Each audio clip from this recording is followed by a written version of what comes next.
चलिए बात करते हैं 1990s के दशक की।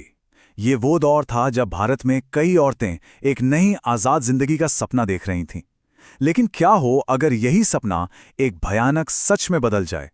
कुछ लोगों के लिए ऐसा ही हुआ, और इसके पीछे था एक ही शख्स जिसे दुनिया आज साइनाइड मोहन के नाम से जानती है। जरा सोचिए, एक वादा जो नई जिंदगी की शुरुआत का होना चाहिए, वही वादा अगर मौत की वजह बन जाए तो। साइनाइड मोहन की कहानी की सबसे खौफनाक बात यही है। देखिए, साइनाइड मोहन ये सिर्फ एक नाम नहीं है, ये उस धोखे का प्रतीक है जहां शादी जैसे पवित्र रिश्ते को ही एक हथियार की तरह इस्तेमाल किया गया। ये कहानी है भरोसे की, जिसे बहुत ही बेरहमी से बार बार तोड़ा गया।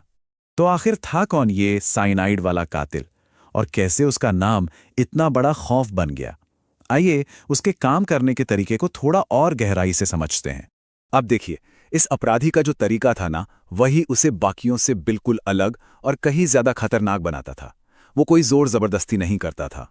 उसका सबसे बड़ा हथियार था भरोसा, प्यार और साथ निभाने के वो वादे, जिन्हें वो एक जानलेवा जाल में बदल देता था।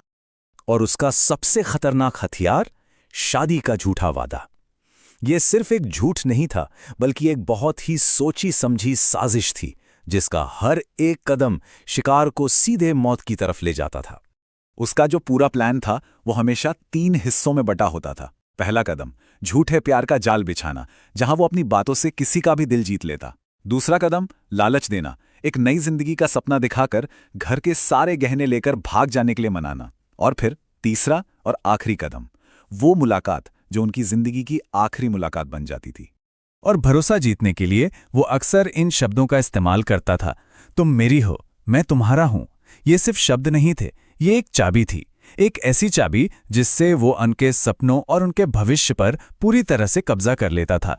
लेकिन इस मीठे से लगने वाले वादे का असली अंजाम क्या था? सिर्फ 2 शब्द, साइनाइड और मौत। प्यार के सारे वादे, सारी कस्में, बस इसी एक खौफनाक सच पर आकर खत्म हो जाती थीं। ये सब कुछ एक तयशुदा तरीके से होता था।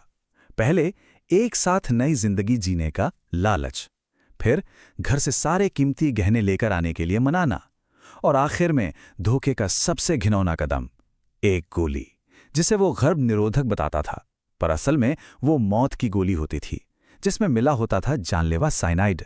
अब इतने सारे जुर्मों के बाद सवाल ये उठता है कि आखिर कैसे शैतान का पर्दाफाश हुआ।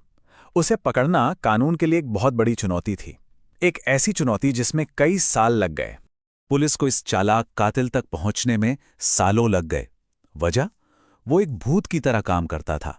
लगातार अपनी पहचान बदलना, एक शहर से दूसरे शहर भागते रहना। उसकी इसी चाल ने पुलिस को लंबे समय तक उलझाए रखा, और इन हत्याओं को एक दूसरे से जोड़ पाना लगभग नामुमकिन सा हो गया था। और यहीं पर आकर ये कहानी हमें एक बहुत ही परेशान करने वाले सवाल के साथ छोड़ जाती है।